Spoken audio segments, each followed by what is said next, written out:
Hey, everybody. It's another Friday morning.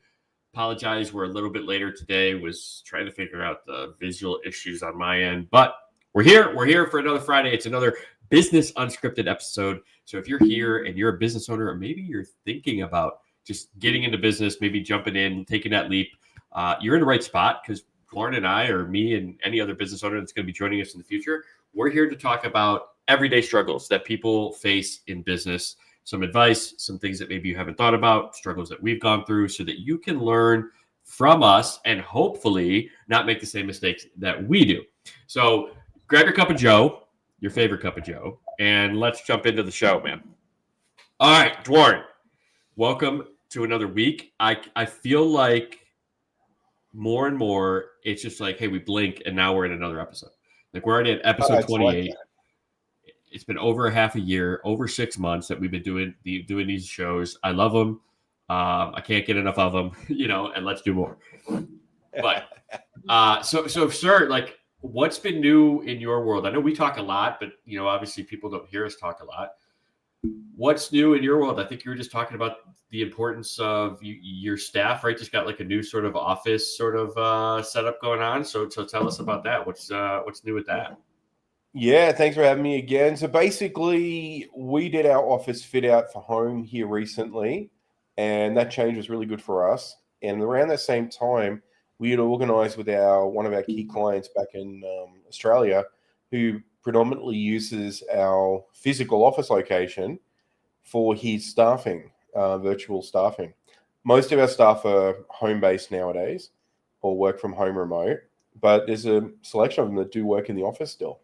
So we got a whole bunch of new furniture, fitted out some new desks, did a whole change around, much more open, brighter atmosphere in there. And do you feel like that does something for the morale, like the team? Like, do you feel like they're more energized? That it's like you're coming into a new space, you get the much more activity. You do, and I think you're right. Like, we had 2 temporary desks in there, which had been in there for a while, and we actually had staff working on the temporary desks, and they seemed happy enough. Right. But you could see the smiles when we moved on to their new permanent desks. So it was like, oh, this is nice. This is good. Yeah. And just the cool thing is, like, from a perspective, we've got cameras all across the floor, so we can see all the angles. It's so much more open, like, just by doing that one change. Like, previously we had it set up with a conference table on one side of the office and staff desks on the other side. Well, it's all staff desks now.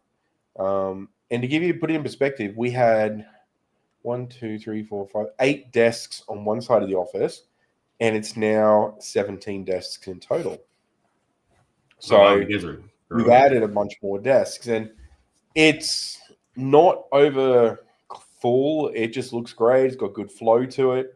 And ironically, the thing that caught the most attention from our staff is a lot of them ride motorcycles to work, and we got helmet holders, much like I've got up here on my back wall, right? So we put. So you incorporate some of their needs, right? When you're making these types of decisions. And I guess that was a question that kind of I thought of right when I wanted to ask you. A lot of people, when they make these types of decisions, they won't include the people that are being impacted by them, right? And this is, whether it's an office space or whether it's, a strategy change or a process change.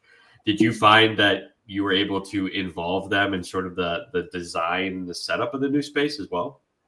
Well, interestingly enough, we'd already had an idea from previous conversations and layout that we had, what worked, what didn't work.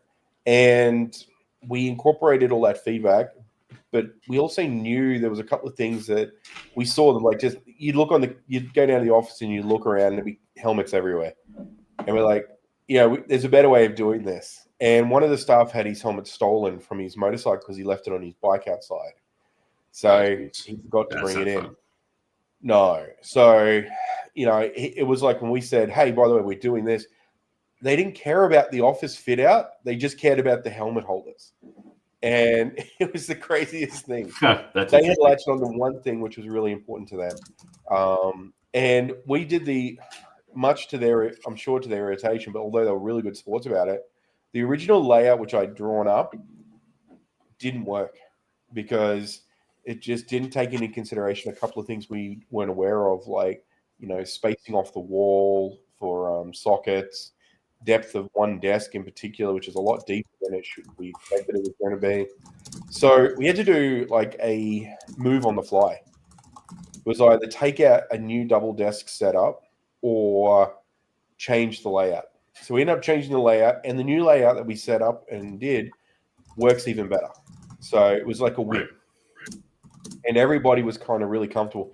Now, the reason I say I'm not sure if they liked that was because we just finished moving 50% of the desks into the right spots of the first layout when we realized this was a problem. So we had to restart the whole process again. And it's a very Tetris scenario because they've already said they started setting their computers back up on their desks. Right. And in their new places. And it's like, well, guys, we're going to change this up just a touch. This is not working. But I knew if I didn't do it properly the first time, that it was going to be more drama in the future.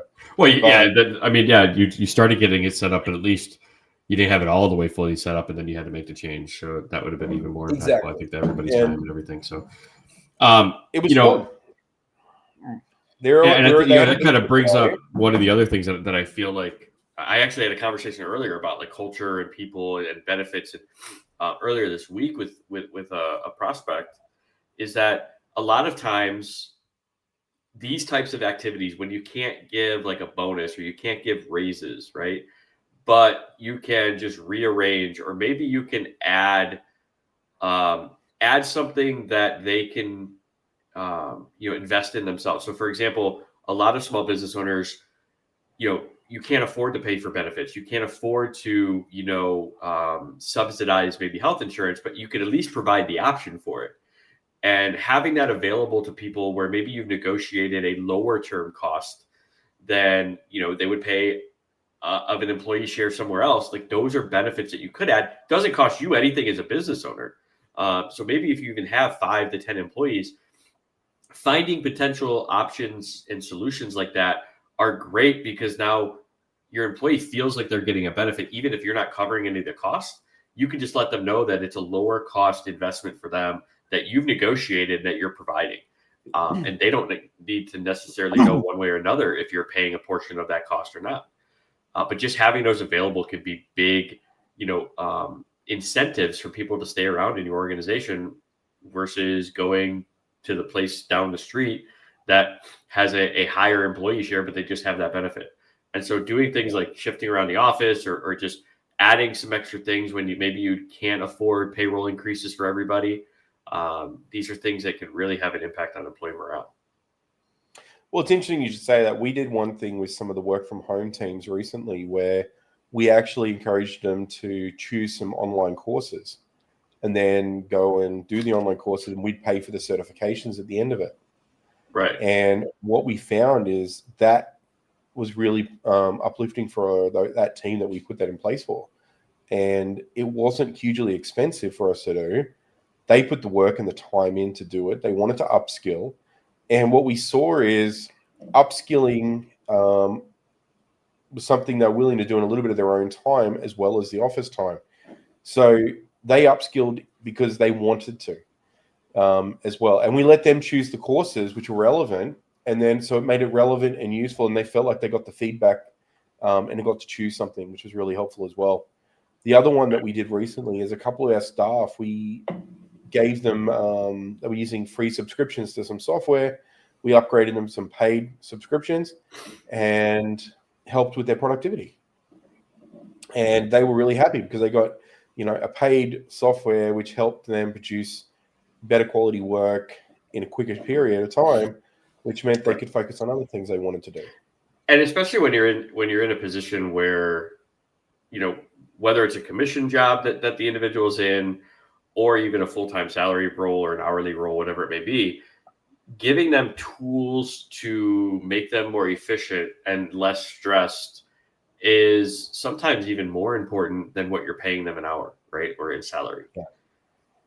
And so doing those sort of reviews and analysis on a regular basis and having the conversations, that's why I always suggest, if you're a leader, a business owner, having one-on-ones with your team at least every other week, at a minimum, or maybe every month as a minimum, depending on how many people you have. But doing a 15, 20-minute one-on-one can just be so impactful.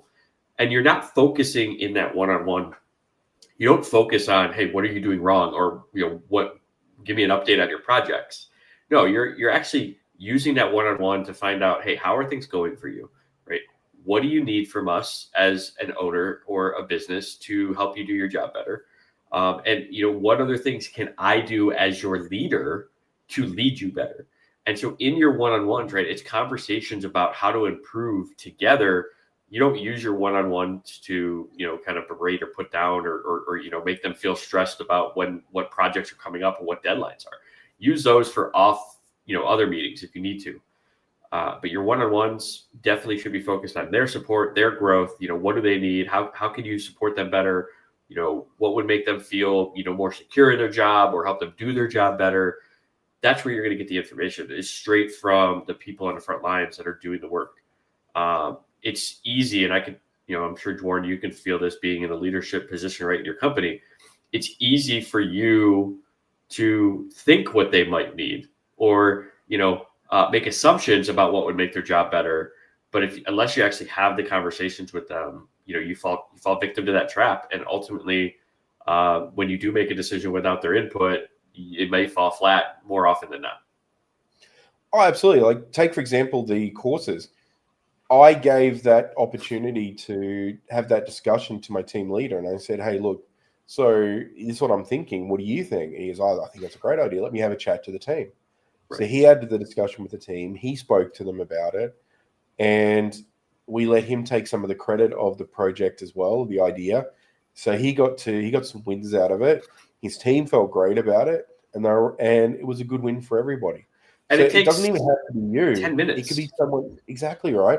It could be someone in your team having the conversation with the individual one-on-ones. If you've got a lot of people in your team, it doesn't have to be you. You can just deliver it to the middle management or the top management and get them to use these initiatives to have those conversations. And so like ultimately, but it got great morale. Yeah. And it's scary sometimes when you're like, should I ask the team? Like, are they going to tell me, my decision sucks? You got to be open for that. I've always been a proponent of 360-degree reviews. Yeah, especially as a leader. It was one of the first things that I ever suggested going into like a full leadership role. And I was actually turned down, right? When I brought that suggestion to, we don't want to do that. Like, people aren't ready for that. It's like, what do you mean people aren't ready for that? You don't think that an employee would want to give feedback on how their boss is?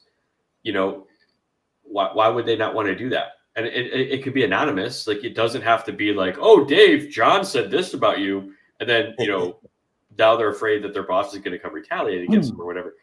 But getting your feedback from your team is the best way for you to improve as a leader and an owner. So if you're a business owner and you don't do 360-degree reviews in terms of like getting feedback on yourself as a leader of your business, you're probably falling behind, and your people probably have some, insights into your behavior, into your, work ethic sometimes that you probably need to hear.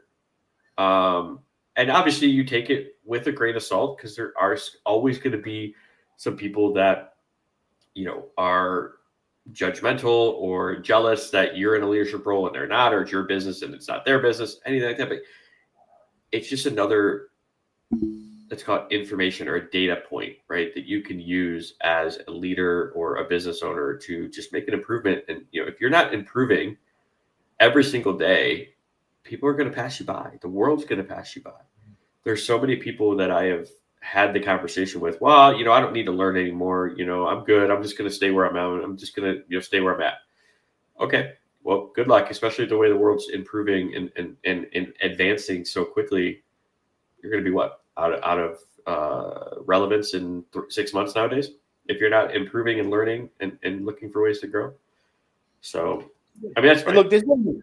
There's individuals out there, right, that are very stuck in their ways. I had a meeting a couple of weeks ago with a client who's decided to take on a new website with us, and it's a 40-year-old business. A 40-year-old business. I mean, like, huge props. And I'm questioning the website they already had. I'm like, so I'm guessing this is your dad who's on the site. He goes, yeah. And I said, and everyone, let me guess, everyone calls dad when they want something. Yeah. And I said, but there's more than dad in the team, right? He goes, oh, yeah, there's a whole team of us here. I said, Right. uh-huh.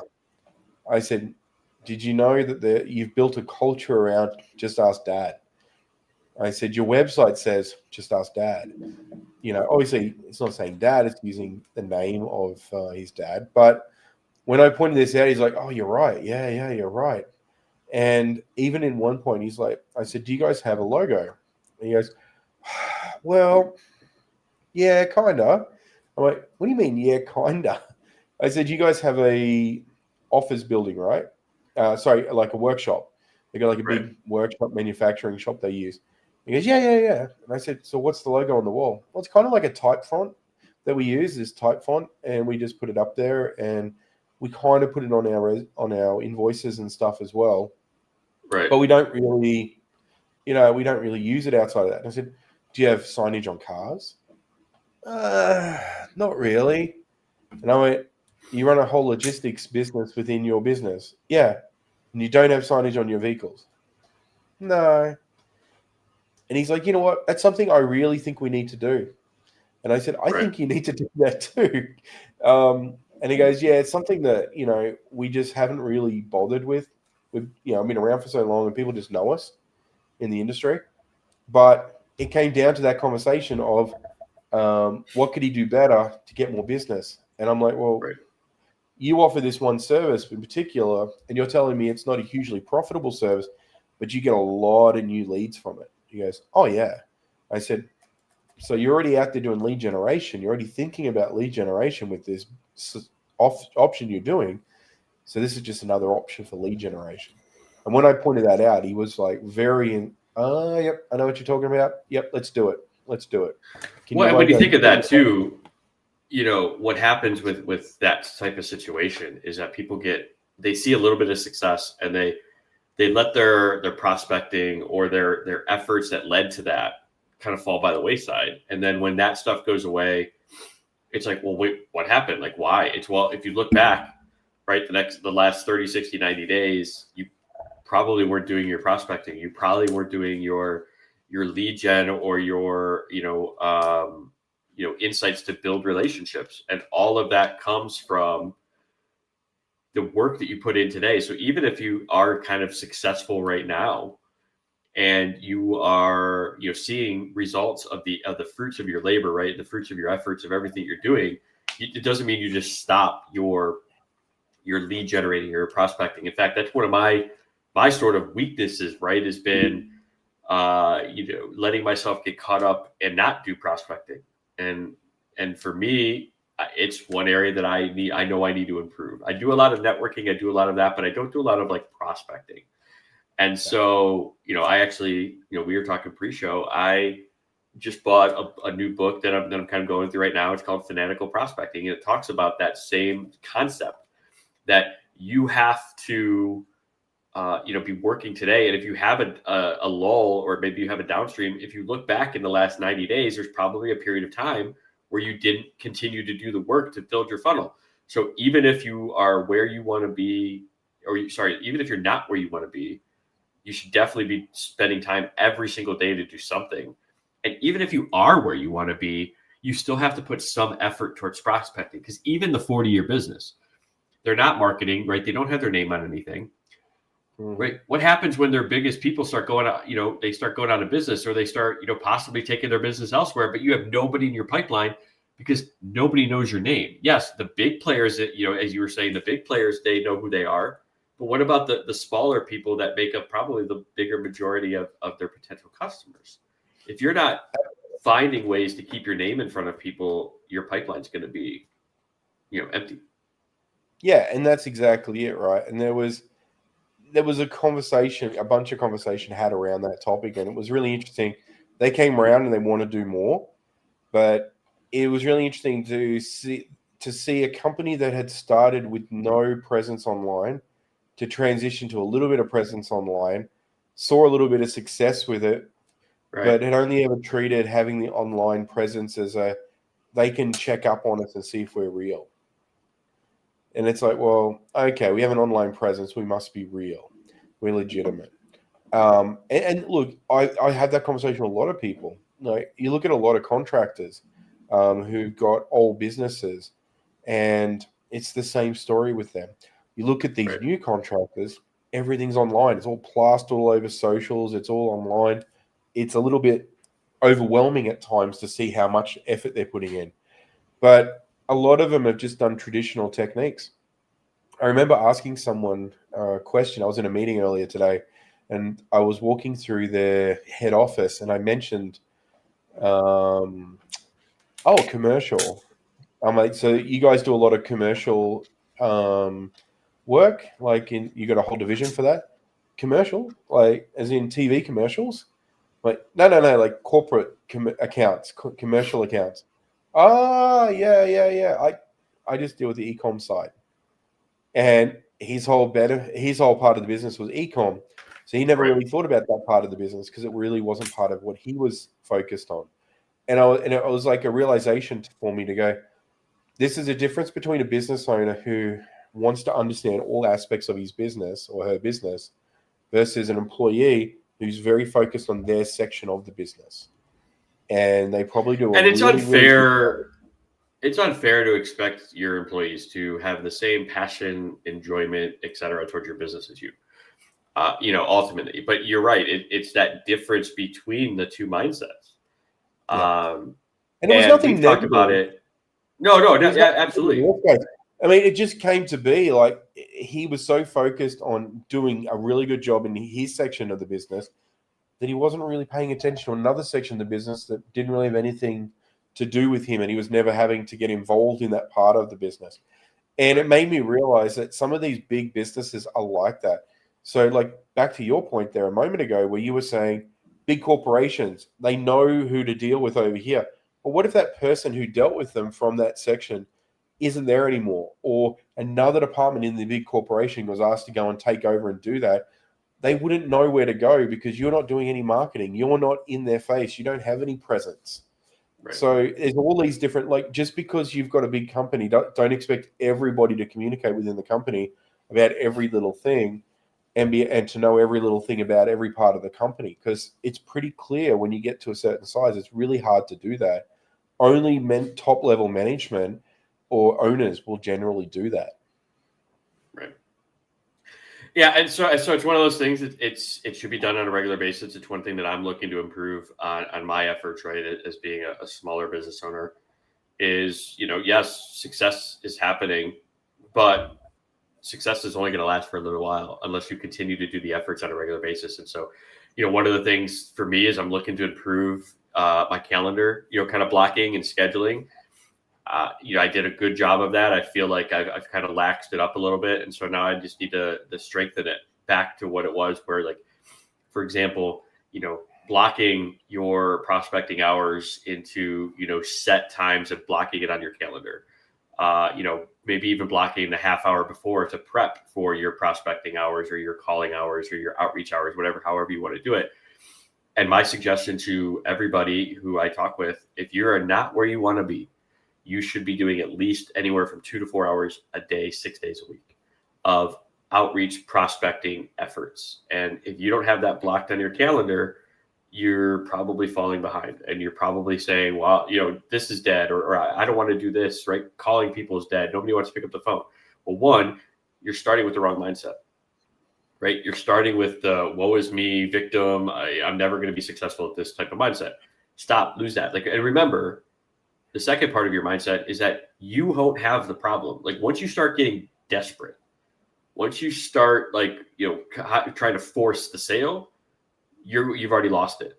So just remember, the people that you're calling, you should be caring about them because you have a solution to an issue that they probably, one, might not know that they have, or two, know that they have and need a solution, and you're going to be presenting it to them at the right time, right? You're going to interrupt their day, and you're not interrupting their day to be a dick or force something down their throat. You're finding out, do you have a potential problem around whatever area that you solve? And then if you do, hey, do you want to have a conversation about it? Not right now, but let's schedule a call, right? You just got to have the right mindset. And then, with that, do the effort. Don't have the victim mentality, but set it aside, block your calendar, kind of going back to that. And then block your calendar to, do your follow-ups or do the exploratory calls. Maybe have a set window for those. So within your calendar software, however you're doing it, limit the time when people can actually, schedule an exploratory call or a demo call or whatever it be to, maybe the 2 to 3 hours at the end of a day, because your first part of the day is all your prospecting, your prep, you're getting ready every day, or maybe your client work, but they call it the golden hours in the book, right? And here's what you have to think about. If you spend the best part of your day, which is when your clients are probably active, so especially if you're B2B, when are your clients going to be active in their business? Probably between the hours of 9 to 5. And so if you spend the majority of that time doing work that is not trying to communicate to them or not trying to outreach to them, you're wasting those golden hours per se, right? So like if you have admin work, right? If you have client work, maybe start to do it before that, golden hour. Like maybe you start work at 7 to 9 and now you get 2 hours of client work. And then maybe towards the end of the day, after hours, like you're a business owner right now. And so you don't work a 9 to 5. You can't say, well, Dave, I don't start work before 9, or I don't work after 5 o'clock. Why? And unless you have a very established business where you have staff and you have processes and you have people that are doing a lot of your stuff for you, right? If you're a small business owner and you're still doing a lot of things in the business and you're not where you're at, like you're not at that, as we talked about, I think last week or a couple of weeks ago, you're not at your destination yet. You don't work 9 to 5. And sometimes that's the reality that you have to, slap yourself across the face with. Dward, you wake up, 7 a.m., you're here. It's 9 p.m. your time right now. You do business with people in the U.S. And that's it, right? I do Australia, US, Philippines. They're my 3 time zones typically, Canada as well. And ironically, even if I wake up early, I'll check my phone, make sure there's nothing urgent, forward all the messages across to the team that needs to be taken care of. My team starts at 8, so they come on board at 8 for the majority. And I'll take care of stuff up until that point. 10 o'clock at night, if a message comes through, like last night, prime example. 2 nights ago, sorry. There was a client messaged me on Viber saying, hey, I need to sort this out. I was trying to get it sorted out. I'm really confused now. And I read the message, and it was 11:54 p.m. All right? And I'm looking at this going, this could wait till tomorrow. But it's really important for him right now. I read the message. I'm pretty sure my team leader has already spoke to you about this. How about you set a call for him in the morning? Or even better, since you've already had a call this week with him about this, why don't you just drop an email to him with the details, and he'll do it for you. Right. So he said, oh, thank you so much. Really appreciate it. Drop that back and got it done. So, but as a business owner, you get to make the decision whether it's something that you should act on now or not. But you're going to be checking. You do all your prospecting, right, during the day. Could you imagine if you did client work or, and you didn't do any of your prospecting, your business development as a business owner, if you did all that during the day, and you didn't do all that during the day because you were doing client work, right? It would be difficult for you to outreach and to, have conversations with other business owners because they're in the other mindset of, well, I'm just going to quit job at 5 o'clock. They're not going to pick up their phone at 7 p.m. The majority of them. Some of them might, but why would you want to take that risk? Why would you want to do all that effort when you've already going after 5 p.m., at least in the time zone at which you're like, you could be the Eastern and, calling people, at 7 p.m. Eastern time, and it's going to be, 3 or 4 p.m., West Coast. But the idea is like, think of the time zone you're outreaching. Once you go after 5 o'clock, I would safely estimate that your chances of getting somebody to pick up their phone will probably drop by 50% or more. Oh, and their care factor they're more interested in getting off the phone to get on with what they're doing than talk to you in most cases, unless you're calling about a specific situation they wanted to talk to you about. But right, even so a then, warm lead or something like that. yeah, a warm lead. But yeah, you're right. I mean, I would find I do a lot of my calls. Like I have a lot of clients that want me to call them during the mornings of their time or their afternoon, which is still my morning. So back to Australia. And then I have clients back in the US who want me to call them in their morning, my evening. And then when I do most of my calls, and all my work happens in between. So I get in and do it. And I saw a post the other day, and it was talking about don't be afraid to block parts of your calendar off and just don't allow meetings during those times. That's your focus period. So use it as a focus period. But if someone needs to be versatile enough that if someone says, hey, I don't actually can't find a time on your calendar, it's like, okay, cool. Well, I've got what time of the day works best for you? Well, okay, well, I've got some time in those days. I couldn't see it on your calendar. No, I block it off because I'm normally doing something else, but I'll make time for you. Right. You can have those sort of conversations and be versatile still, and that's cool. But it's I'm a bit Well, of what's a nice about that too is now you feel like, right, hey, they Hmm. feel like they're a little bit of a priority as well. Like Yeah. this meeting with you is important to me, so I'm willing to kind of rearrange my schedule a little bit to have this meeting with you. That's it. And And and there's a it is like, scarcity for and again, you're availability. not right.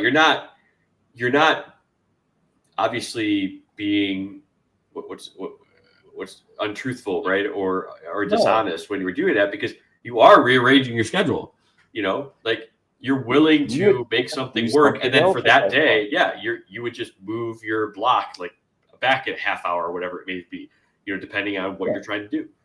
But the idea is that you have to block your calendar before your calendar begins to manage you. Like you have to manage your calendar before your calendar manages you. It's the same thing with cash flow, right? You have to manage your cash flow before your cash flow manages you. And scarcity and value is also something when you start to do that, clients start to see that your availability is a little bit of a scarcity and they're more appreciative and it adds more value when they do get to have those meetings with you. And right. they make sure they spend more, valuable time on those meetings with you. One thing I found is, I think I spoke about it before, is I could fill an entire week's worth of calendar up on meetings for 5 hours worth of meetings every single day, doing evening meetings back to the US by just spending a little bit of time on Alignable. But they weren't turning into anything because it was just people meeting for the sake of meeting. Right. And there was no, real value proposition from that. Let me And ask you what this: do you feel like when you yeah. were doing that, do you feel like you were being intentional with your outreach, like actually only requesting or outreaching people that either one met your true identical client, right, profile, or were at least somebody who was doing business with your ideal client profile? Or do you feel like at that point you were just kind of, hey, I just want to talk to everybody, see if I can potentially, talk them into or learn about something?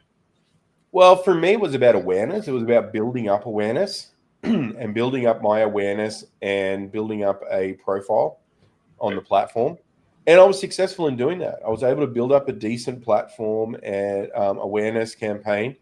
And I would chat to someone like, oh, I've heard about you. You were chatting to blah, blah, blah over here. Oh, yeah. They said good things. Oh, cool. Thanks. Right. So it was working, right? But you've got to be careful that whole networking thing. Networking is a bit of a trap where I'm just going to do a meeting because they might know somebody. Well, people might know somebody, but how many people do they have in their network that they're actively referring people off to?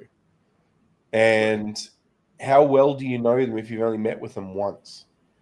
I've worked with people who I've met with 2, 3, 4, 5 times and still been disappointed at the end with how things progressed, because not everybody is somebody. And a lot of people that I've worked with, unfortunately, I couldn't recommend their services because I didn't feel that they were offering the value proposition that was necessary to back my reputation against.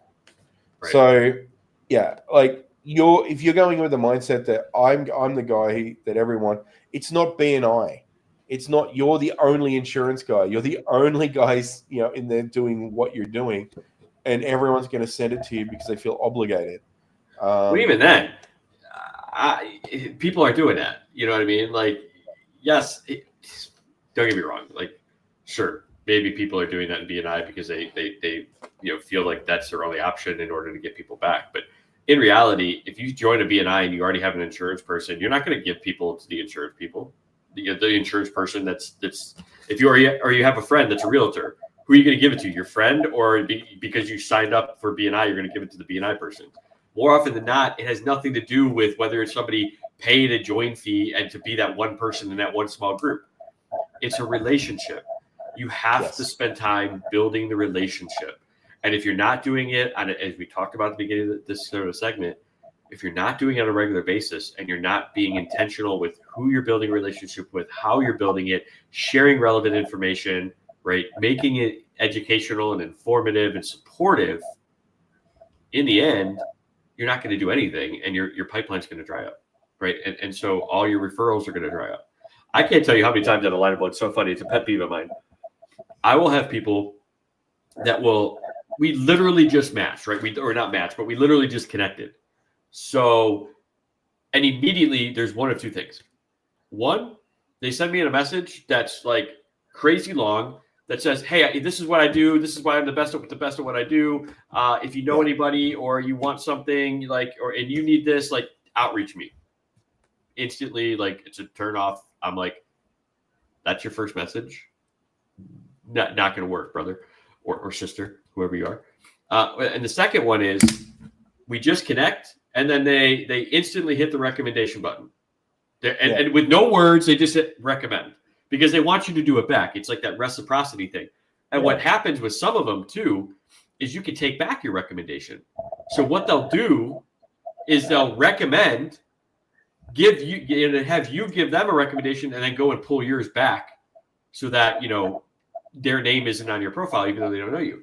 And so I decline these all the time. If somebody doesn't give me words about why they're recommending me and what's important, there's a lot of feedback on your end right now. I don't know if you can hear that.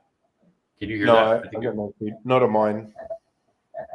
Might just be on your side. It's clear on our side here. What is that noise? That's so weird. There's like a scratching noise in my headset, like somebody's writing or something. Is it still there? It's gone now. Weird. That went away now. That's so weird. Okay, whatever. Sorry. So live. This is the live sessions. Oh, but before I get back to my point, speaking of live, if you're a business owner and you want to come on the show, right? Talk about what you do, give some educational advice, like we're doing to target clients and target prospects, and then even might kind of talk about an obstacle or two with Warren and I. We are taking individuals starting in October. So we have a couple of the shows filled up already in October or even after. But if you're interested right now, drop your name down below. Say, hey, I want to be on the show. I'll reach out to you. We'll schedule a time to have a quick chat, get an understanding of what you do, what you want to talk about, and if it's a good fit for the show.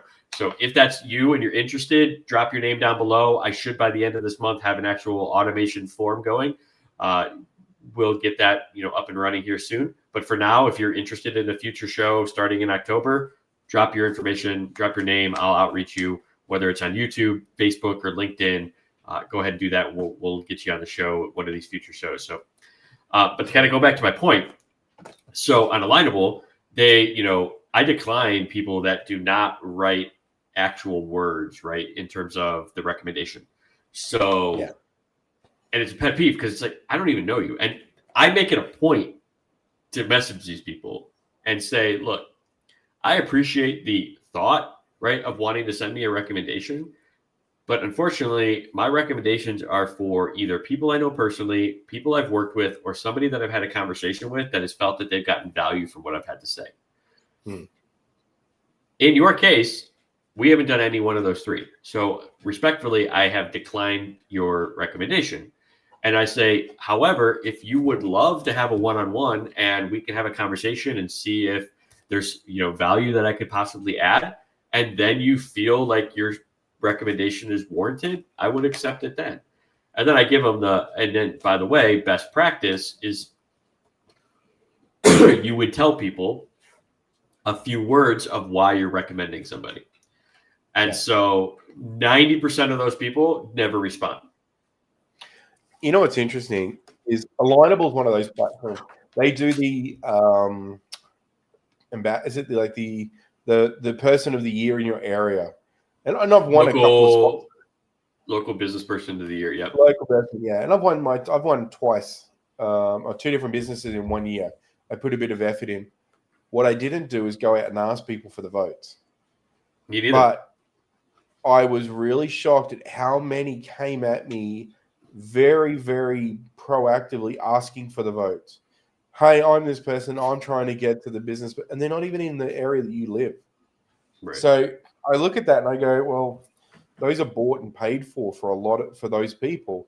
But there's people out there who are genuinely doing the right thing and getting those awards for the right reasons. But I mean, the reality though, if you think about it, how many one of those like shows or awards or anything everywhere is not based on politics and relationship and popularity? You know what I mean? Exactly. I mean, and this is the thing, right? It's so I don't have a problem so much like, hey, if you vote for me, I'll give you a vote. But at least know the person. But like when they come out of the woodworks and just start bombing you and saying, hey, can you hook me up with a vote? And it's like, no. Why am I don't know you. I haven't even had a meeting with you. I'm not voting for you. I can't 100%. actively do that. They request you just to ask you for their vote. Like, hey, I know we just connected, but I really want to win my local community. Can you send me a vote? I'm like, sorry, no, that's not going to happen. Like, I voted for all the people that like I knew. I've had communications in the past that I knew were deserving of it. And I turned down people that reached out and said, especially with people that maybe are in my network that I've never had a conversation with. And their first message or in a while to me is, hey, I want to win this. Will you give me a vote? I'll give you one back. I'm like, I don't really need yours. Like, it's okay. Like, sorry. Like, maybe if you would have taken the effort before this competition to build a relationship with me, I'd feel more than happy to give you a vote. And that kind of just goes back to everything we're saying. Like, you take the time to build a relationship. The efforts today will pay off 30, 60, 90 days from now. So the efforts tomorrow would be 30, 60, 90 days from then. So if you're in a lull right now, right, in terms of outreach, conversations, leads, whatever it may be, I guarantee if you look back to the last 30 to 90 day window, it's because you didn't prospect, you didn't build relationships. And what you can't do is you can't let yourself say, I did it today, I did it this week, nothing happened, right? I didn't make a sale, I didn't do anything. It's not about immediate results. Sometimes there will be, but you have to get yourself out of the mindset that if I do work today in prospecting and lead development and outreach and building those relationships, then it's going to be an immediate result. You have to get yourself out of that mindset. It's not going to be. It's going to be the next 30, 60, 90 days that work, and do that. Now, if you have like a small ticket item, maybe you might start seeing a lot of results. But if you're more medium, higher ticket, it's going to take that relationship. You got to build it. We see this a lot in Facebook advertising and with Google AdWords. Clients who are in the service industry who rely on those two platforms, they get really busy. Oh, we got too much work. Turn off the ads. And it's like, you sure? Should we just slow them down? Like, do you really want to turn them off? Yeah, I got too much work. And they get so focused on delivering the work they got. And then they come back and go, oh, I've got no work. I've had no work for weeks now. Can you turn it back on? And expect it's going to just start flowing again. And we've had this conversation with so many service people over the years. And we've said, look, rather than going and if you've got a budget of $2,000 a month to go and run ads, then don't spend the full $2,000. Why don't we just break it down and spend $1,000 of that for the now, maybe $1,500 of that, and let's just run that and get the work that you want, rather than, oh, I've got too much work now, I can't do anything with it. So, and just make it a more consistent solution. When you say service, are you like B2B services, like professional services, or do you mean like home services, like plumber, commercial? Yeah, like we're talking like tree loppers, arborists. We're talking car detailing. We're talking so ceramic it's things coating. when people reach out, they want it done now, right? Like they need it done Exactly. now. Yeah. Because what I was thinking and some of that stuff too, with like, if you're like a B2B service provider, you doing well, hey, we don't have any more time to sign anybody else on right now, but we can get you, onboarded like next month. You could always like push people out. And then what you could say is like, if you need to like get started now, like I can jump you ahead of somebody, but it's going to be, like an upgrade fee, right? Where you have to like, jump priority. The line fee or whatever. Yeah. Priority fee, priority service, priority investment, whatever you do. And then now you as a business owner, you're busy, but you let people know, hey, if you don't pay this priority fee, there's a chance you may get jumped in line if somebody's willing to do that. Like it happens all the time. And so I would never turn it off. And like I said, for me, it's always been like that crux, you know what I mean? Like I kind of let it get lax, I would say. And now it's nice for me. I do have like a VA that does some of the prospecting. So it's always going for me, but I feel I have to do a little bit better on it. You know what I mean? In terms of the actual, kind of once the prospect is kind of started at the top of the funnel, I need to do better at moving them through it. And that's where it's on me. It's interesting you say that, because what I noticed myself is we've got a lot of inbound leads that come through just because of systems that we've created and reputation we've built up over the years. Right. Those, if I let somebody else or the automation take care of it, they typically fizzle into nothing. But if I jump on and early on and take on that call, make the message, personalize it, get in and do the work myself, I'll typically turn those into sales. And it typically works out really well for me when I do that. When I would leave it to other people get busy. Other people, or if I leave it to the automations, and you've got to be on top of it. Like, how many times I quote out a website? We have a process where if we quote a website, we'll typically follow up within 3 days. 3 business days, we follow you up just to check how you're going with it. Schedule another time to have a chat and talk about the proposal if you want to. Send over, and then ask if they want the questionnaire so they can start planning their new website. And then within a week, we normally have another conversation with them, or we follow them up again. Now, if you lax that, and I've seen it with like different salespeople I've had on in the past, they will lax that period and they won't follow that stringent strategy that we put into place for the follow-up. And they'll have all these meetings and then nothing happens with them. And they'll have all this energy on the front and then nothing at the back.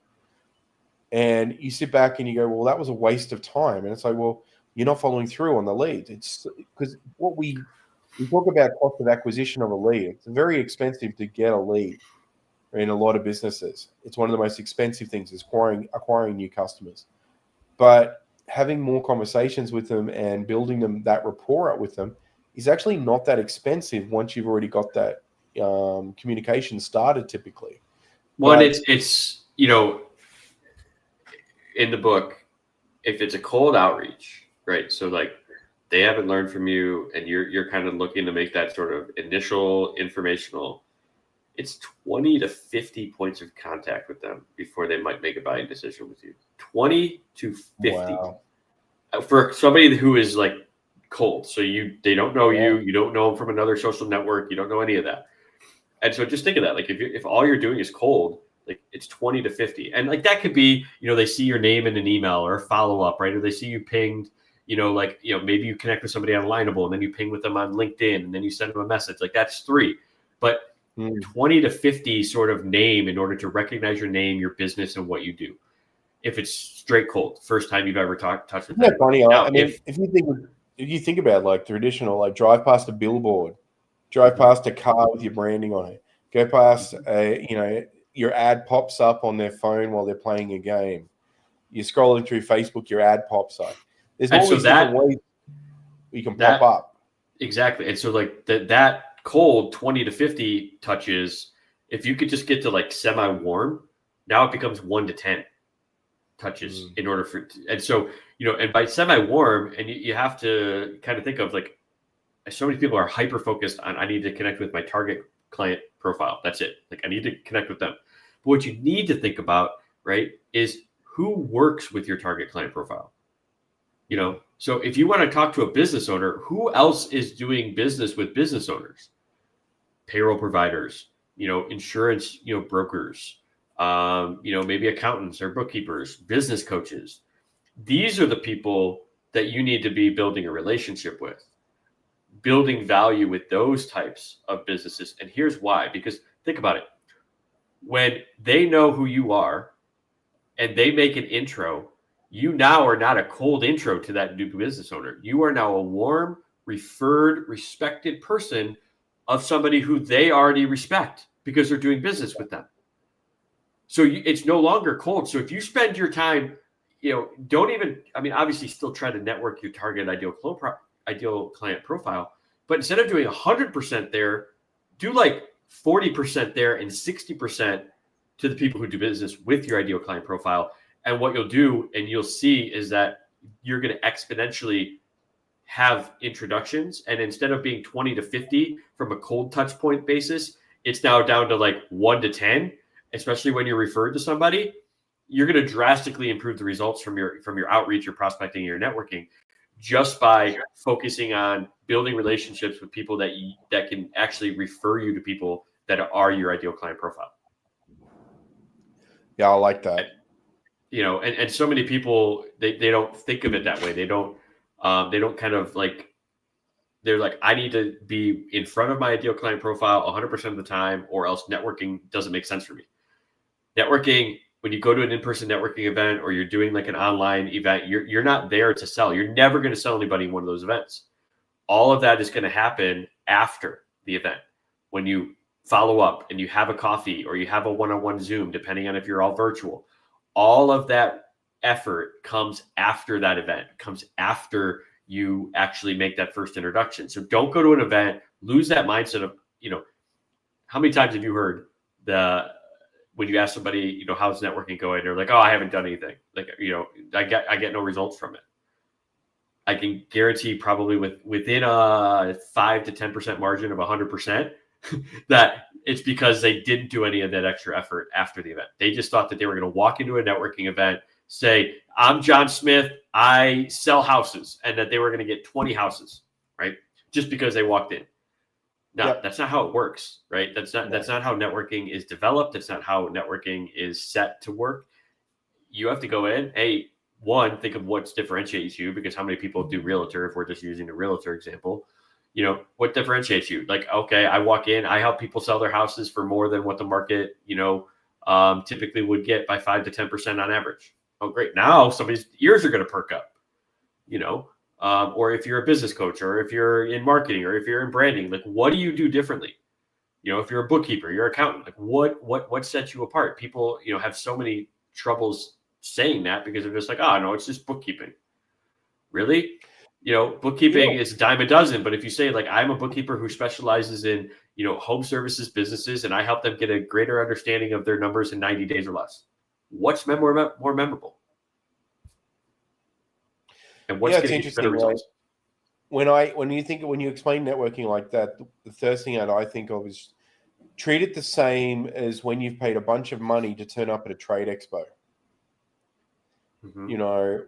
You go to a trade expo, you're not there to sell your services. You're there to tell people you're there and stand out with everybody else in the industry and the event coordinators, their job is to get lots of feet in the door, walking around, eyes on your product, eyes on your service.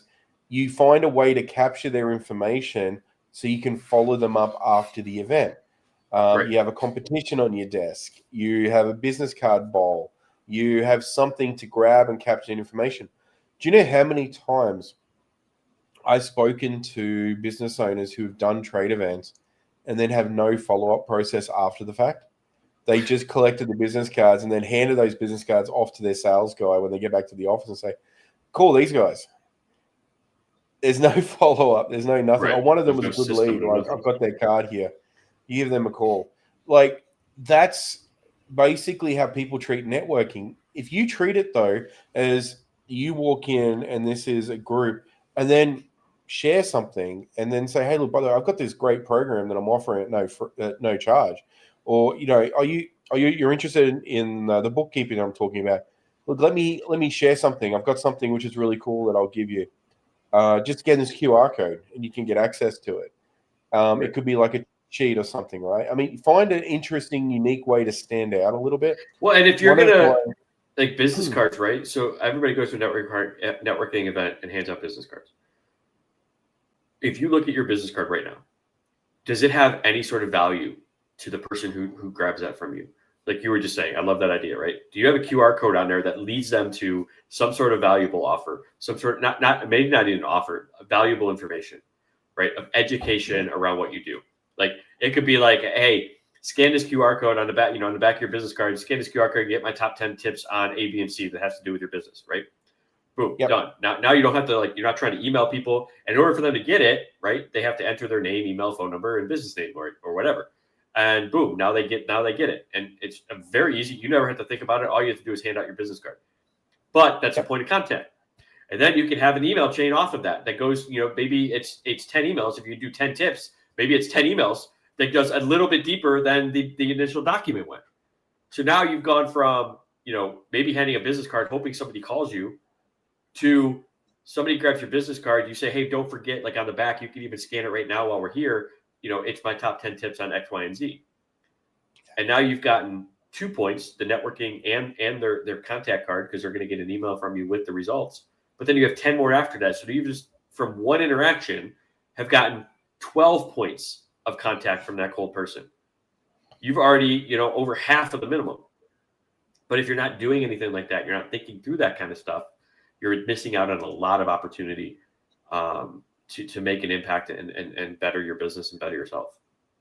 It's funny. One of my clients, he got the tap and go card, and he'd been turning up at trade show events and different groups that he's in, where he's got other MSPs and stuff like that go to these groups. Then he goes to other events which have all the vendors from the IT industry there. So what he does is he has a conversation, and they say, oh, do you have a card? He goes, no, but I have this. Oh, what's this? And it's a conversation starter. It's a tap and go card. And it's got all of his information on it. And when he taps it, it downloads all his details. And he's found, he's got it set up. So it goes to a little profile page, got his picture on there. So they know who they're interacting with. And it's very personalized.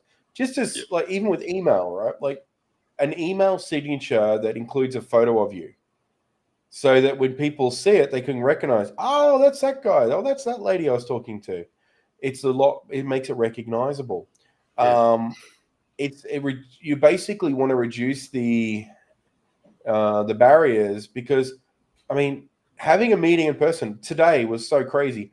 I had a meeting with a client that I've been working with for probably 6 years now, locally, but just never met in person because nothing lined up. But it's a big corporation, and we do lots of meetings online. We do lots of communication on email and chat, but just had never made it to their office to actually sit down in their office and talk to them in person. I got there today, and they all turned up. Everyone I've been dealing with for the last 6 years turned up for the meeting for the first 10 minutes just to meet and greet. And then they all just say, hey, who's this Warren guy? We now know who he is. Right. And it was really interesting, right? And I realized the face-to-face aspect is still really, really important for a lot of people. So even if you've got an opportunity, this is something I used to be just get on the phone and call people, but I stopped. What I do now is I will invite them to a video call as my first point of call. Now, if they don't want to, if they prefer to do a call out instead, then I'll say, yeah, no worries.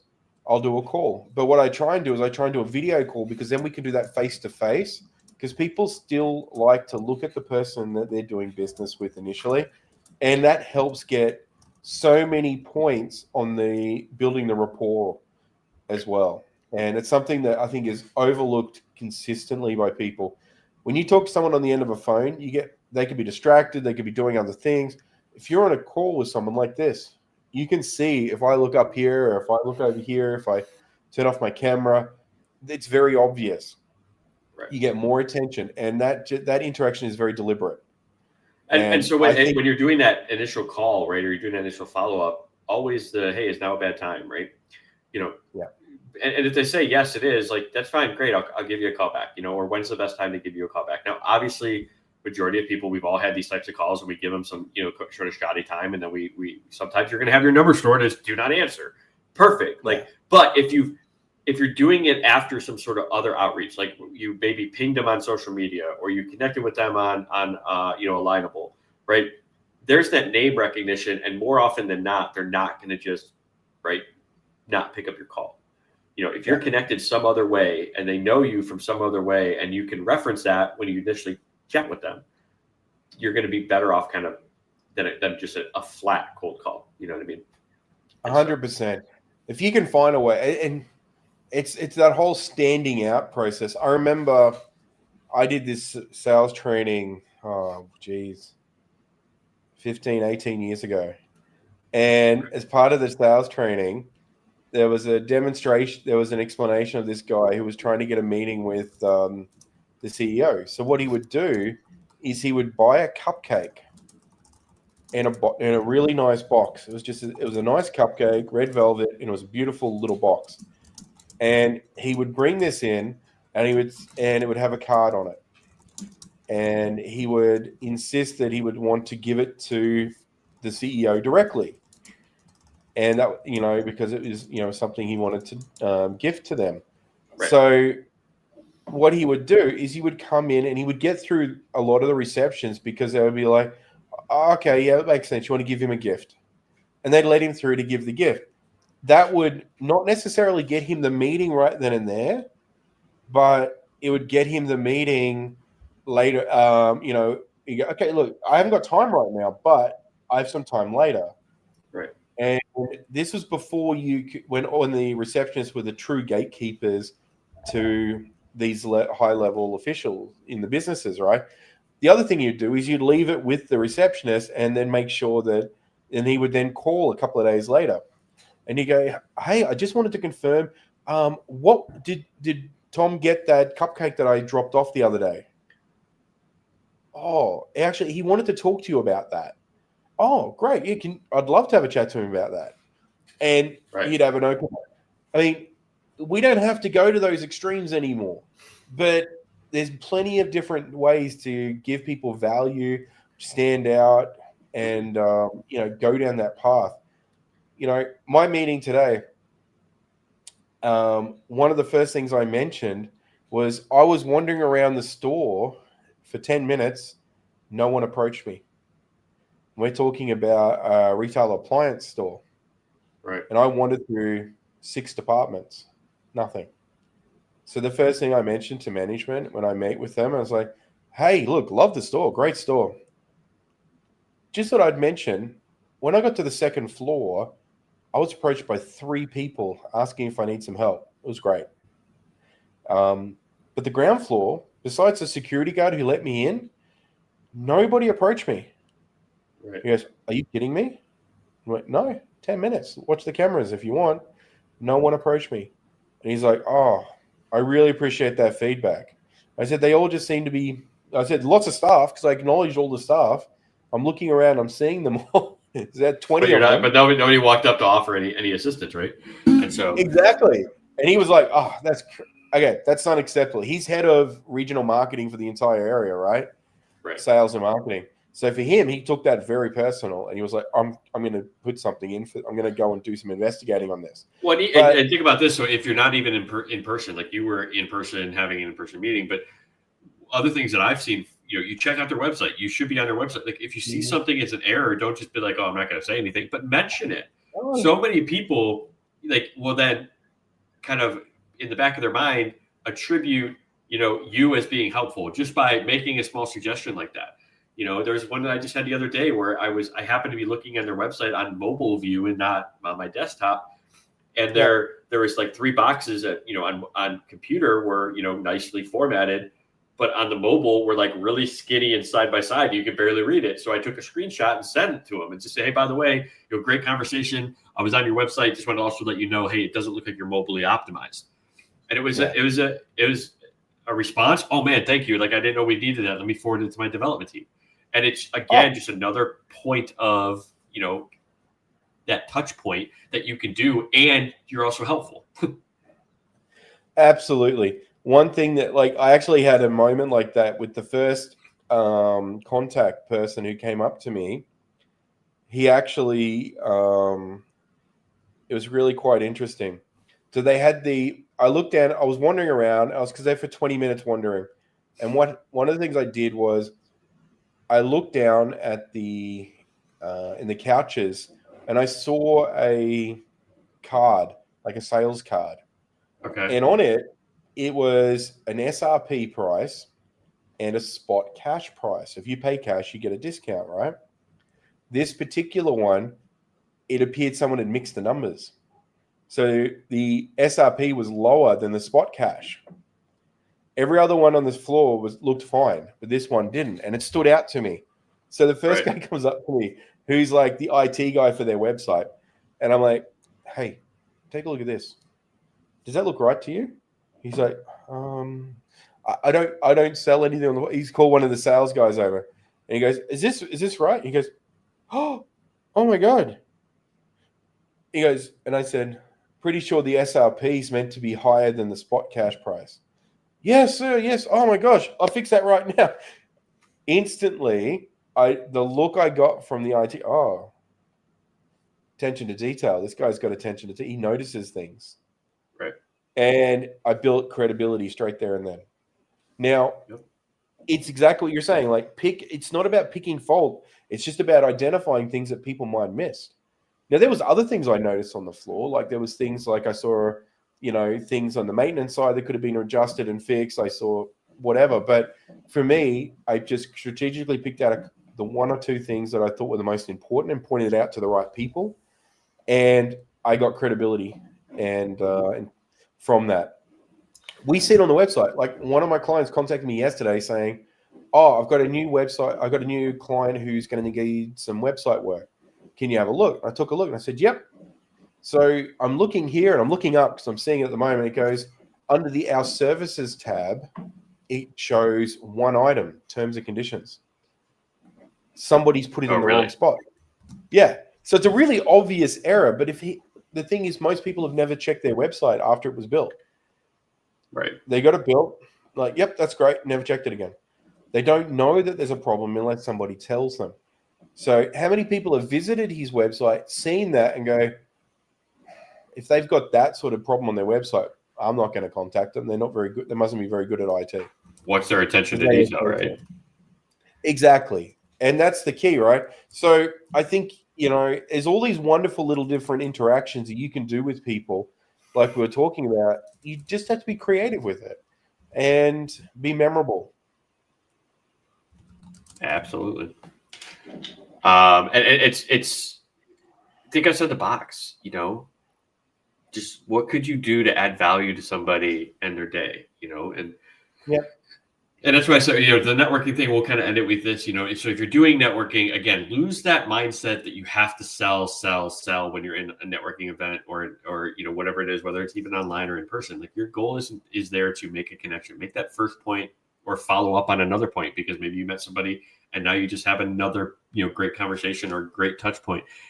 We had an after hours for Alignable recently, and there were some people that showed up and it was like, oh man, we got to get together. Like, let's set up a meeting, right? Let's go to lunch, and had some of those kind of set up just to develop further the relationship. And they're not my ideal clients. They're people that work with us that we could build that relationship out, that now we become that strong referral partner. Hey, I trust this person to help you with X, Y, and Z problem.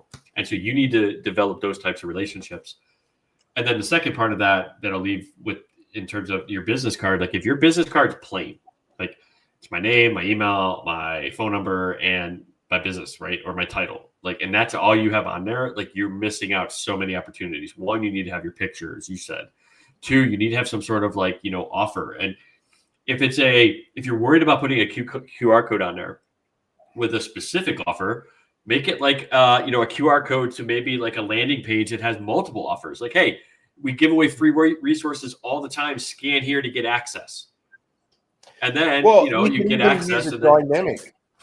It's QR codes, like with Be Savvy, Go High Level. They've got a dynamic QR code now where you can change the URL if you need to in the future. So you could have have the same QR code used but point to a different location. Another great one to do when you talk business cards, and I know I cut you off there. Sorry. One thing I love to do is everybody's used to getting the traditional rectangular with the 4 sharp corners, right? Right. Spend a little extra, get the thicker card, people notice it, and if you can, get a texture on your card. And the other thing, get the corners rounded. The amount of times that I have people comment on my rounded corners, oh, this is nice, this is different. It doesn't catch on their pockets when they put it in their pocket. It fits in and out of their wallets really easy, just like a credit card does.